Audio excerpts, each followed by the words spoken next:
Okay, today we go through the last chapter of The Power of Awareness. It's going to be sad. I love this book so much.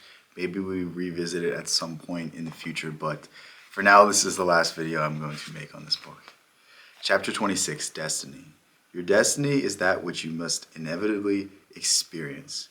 Really, it is an infinite number of individual destinies, each of which, when attained, is the starting place for a new destiny. Since life is infinite, the concept of an ultimate destiny is inconceivable. When we understand that consciousness is the only reality, we know that it is the only creator. This means that your consciousness is the creator of your destiny. The fact is, you are creating your destiny every moment, whether you know it or not. Much that is good and even wonderful has come into your life without you having any inkling that you were the creator of it.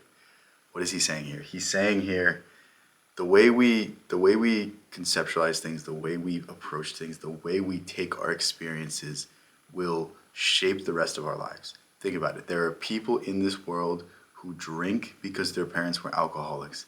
There are people in this world who will never drink because they are alcoholics. The decision is always on you. You get the stimulus, and it's how you respond to it. It's how you interpret it. It's how you feel it.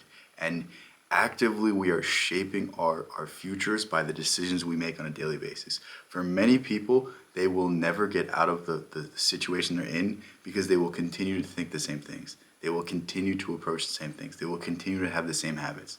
The moment you change everything, the moment you change your state of consciousness, your ideas, your conception about yourself, is the moment you begin to change your destiny.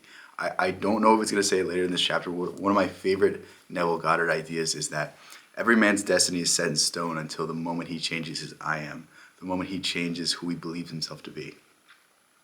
However, the understanding of the causes of your experience and the knowledge that you are the sole creator of the contents of your life, both good and bad, not only make you a much keener observer of all phenomena, but through the awareness of the power of your own consciousness intensifies your appreciation of the richness and grandeur of life. Regardless of occasional experiences to the contrary, it is your destiny to rise higher and higher states of consciousness and to bring into manifestation more and more creations of infinite wonder. Actually, you are destined to reach the point where you realize that through your own desire, you can consciously create your successive destinies. The study of this book, with its detailed exposition of consciousness and the operational law assumption, is the master key to the conscious attainment of your highest destiny. This very day, start your new life. Approach every experience in a new frame of mind with a new state of consciousness. Assume the noblest and best for yourself in every respect and continue therein. Make believe great wonders are possible. I guess there's actually another chapter because I just saw it. But anyway, what was this chapter talking about? What is important from this chapter? What is important from this chapter is to understand that everything you see, everything that has happened, doesn't have to continue to happen. We like to see our futures, we like to see our destinies as a projection of the past. You are this way because these people did this to you. You are this way because these people have hurt you and people will continue to hurt you in the future. This is how most people view their lives. Most people view their lives as, woe is me, my life sucks, it's going to continue to suck, but you are continuing your life. You are continuing your destiny when you keep in this frame of mind. The only thing you can ever change in this world is your mind, is the way you approach things, is the way you believe them to be, is the way you want them to be, is the way you wish them to be, is in the reality that you sit in. If you sit in a world where things can get better, things can get better. If you sit in a world where things cannot, then things will not, okay? I don't need you to think in the mystical aspect here. Just simplify it. Just understand that what you hold to be true, what you lock in about your life, what you lock in about everything, will continue.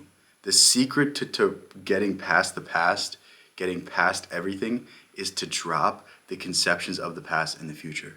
Who do you want to be? Pretend like you were born today. Pretend like you came into this world. What identity would you assume? What ideal would you assume? Would you be a millionaire? Would you be really successful? Would you be famous?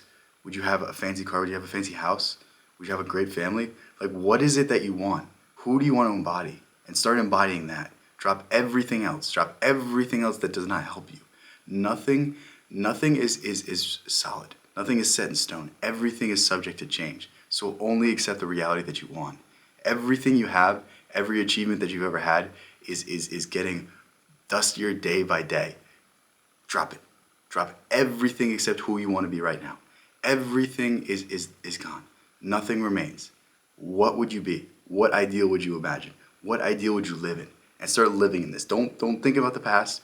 Don't think about the future. Don't think about what you're going to be in 5 years. Think about who you want to be now and embody that idea right now. Embody who it is that you want to become and fall asleep in this state.